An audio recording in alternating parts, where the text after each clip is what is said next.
Olha, para quem trabalha no mercado imobiliário aqui no Brasil, tem uma regulamentação lá de 1991 que, até hoje, mexe diretamente com o bolso e com a carreira.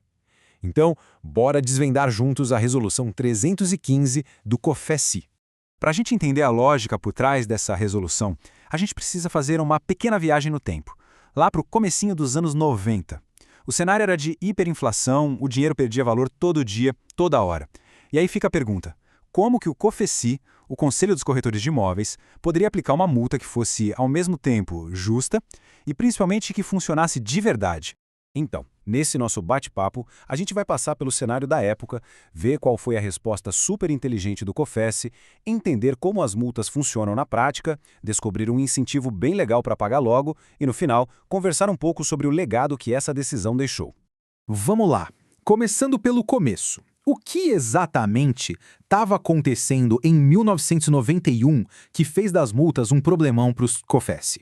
Basicamente, eram duas questões centrais. Primeiro, a inflação era absurda. Imagina só aplicar uma multa, sei lá, de 1.000 cruzeiros. Em questão de semanas, às vezes dias, esse valor já não significava quase nada. A multa virava pó, perdia totalmente o efeito. Era quase uma piada. E isso, claro, nos leva direto ao segundo problema, que é uma consequência do primeiro, a perda de credibilidade.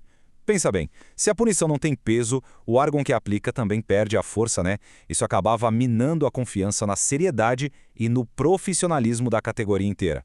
Bom, diante desse cenário todo caótico, o COFECI precisava de uma saída que não fosse só inteligente, mas que fosse duradoura, à prova do futuro. E foi exatamente isso que eles conseguiram com a Resolução 315. E aqui está a grande sacada, o pulo do gato da resolução. Em vez de fixar a multa em um valor de moeda, eles amarraram o valor da multa na anuidade profissional. A anuidade é um valor que já é corrigido todo ano, ou seja, ele está sempre atualizado. Com essa única medida, eles resolveram o problema da inflação de uma vez por todas. Genial, né? Tá, a gente já entendeu que a ideia de atrelar a multa à anuidade foi excelente, mas e na prática? Como é que isso funciona no dia a dia? A resolução criou um sistema bem claro para separar o que é o que e aplicar as punições. O sistema é o seguinte: as infrações foram divididas em duas categorias, leves e graves. Para as infrações consideradas leves, a multa pode variar de 1 a 3 vezes o valor da anuidade. Agora, se a infração for grave, a penalidade sobe, indo de 2 até 6 anuidades. Essa variação dá ao Conselho uma margem para analisar cada caso e aplicar uma sanção que seja proporcional à falta cometida. E essa lógica não vale só para os corretores pessoa física, não. A resolução também abrange as imobiliárias. Para as pessoas jurídicas, o sistema é o mesmo. A diferença é que a base de cálculo da multa é a anuidade que corresponde ao capital social da empresa. Tudo amarradinho. E olha só esse detalhe que é a cereja do bolo, que torna o sistema realmente à prova de qualquer crise econômica. A multa é calculada com base no valor da anuidade do dia em que ela é paga. Isso quer dizer que não importa quanto tempo o processo demore, o valor da multa vai estar sempre atualizado, garantindo que ela nunca perca o seu poder de punição. Mas nem tudo é punição. A resolução foi muito inteligente também ao criar um incentivo para que os processos andem mais rápido e sejam resolvidos de forma mais eficiente. E que incentivo, hein? Estamos falando de um desconto de 50% no valor da multa. É uma redução e tanto. Mas, para ter acesso a esse benefício, o profissional precisa seguir algumas condições bem específicas. As regras são bem diretas. Para conseguir o desconto, o profissional tem que pagar a multa em até 15 dias depois de ser notificado. E, um ponto crucial, tem que abrir mão do direito de recorrer da decisão. É uma via de mão dupla, né?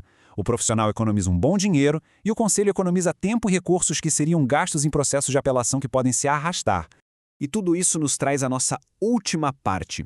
Por que, depois de mais de 30 anos, a gente ainda está falando de uma resolução lá de 1991? Qual o impacto real que ela teve? O grande legado dessa resolução foi a estabilidade. Ela criou um sistema que aguentou firme e forte, passando por várias moedas, vários planos econômicos e garantiu que as regras do jogo fossem claras e consistentes para todo mundo. Ela pôs um fim na incerteza e, com isso, fortaleceu a imagem de toda a profissão. E isso deixa a gente com uma questão final para pensar. Aquilo que foi uma solução brilhante para a instabilidade de 1991, será que ainda é o modelo ideal para o mercado imobiliário de hoje, um mercado muito mais estável? Fica aí a reflexão, que mostra como o direito e as regras precisam estar sempre se adaptando à realidade.